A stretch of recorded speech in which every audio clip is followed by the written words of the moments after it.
Hello everyone, আজ আমি তোমাদের সাথে শেয়ার করব আমার উইকলি স্কিন কেয়ার রুটিন। তো প্রথমেই ফেসে ওয়াটার স্প্রে করে নিয়েছি, দেন ফেসিয়াল হেয়ারগুলো রিমুভ করে নিচ্ছি ভালোভাবে। তারপর ফেসের ওপর ভালো করে আইস ম্যাসাজ করে নিচ্ছি, কারণ তোমরা অনেকেই হয়তো জেনে থাকবে যে আইস ম্যাসাজ স্কিনের জন্য ঠিক কতটা ভালো। ডেইলি আর উইকলি স্কিন কেয়ারে এটা আমি কখনো স্কিপ করি না। দেন ক্লিনজিংয়ের জন্য এখানে আমি ইউজ করছি সেটাফিলের এই ক্লিনজারটা। ফেসটা আমি ভালোভাবে ক্লিন করে এখন ওয়াশ করে নিয়েছি। তো তারপর আমি ট্যান রিমুভের জন্য ইউজ করছি এই স্যাফরান ক্রিমটা। যা গরম পড়েছে তাতে ট্যান রিমুভিং স্টেপটা অলওয়েজ ম্যান্ডেটরি। আর আমি এখানে যে ক্রিমটা ইউজ করছি সেটা শুধু সানট্যান না, এমনকি ডেড স্কিন সেলসও রিমুভ করতে সাহায্য করে।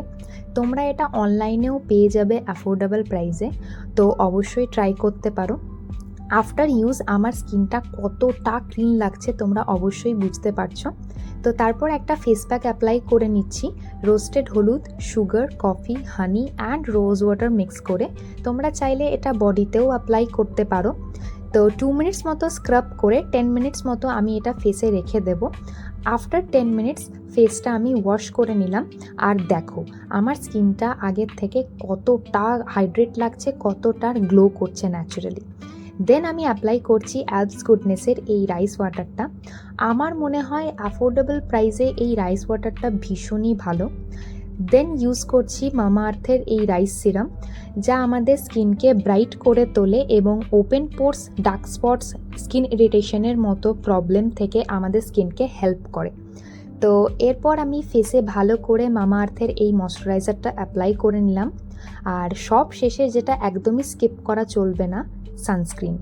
তোমরা হয়তো অনেকেই ভাবো বাড়ির মধ্যে থাকলে সানস্ক্রিন প্রয়োজন পড়ে না, কিন্তু সেটা একদমই না। বাড়ির বাইরে কিংবা ভেতরেই থাকো, সানস্ক্রিন ইউজ করাটা মাস্ট। আর লাস্টে লিপসের জন্য আমি একটা লিপ গ্লস ইউজ করে নিয়েছি। আর এই পুরো স্কিন কেয়ারটা কমপ্লিট করার পর আমার স্কিনটা ন্যাচারালি কতটা গ্লো করছে আগের থেকে তোমরা দেখেই বুঝতে পারছো।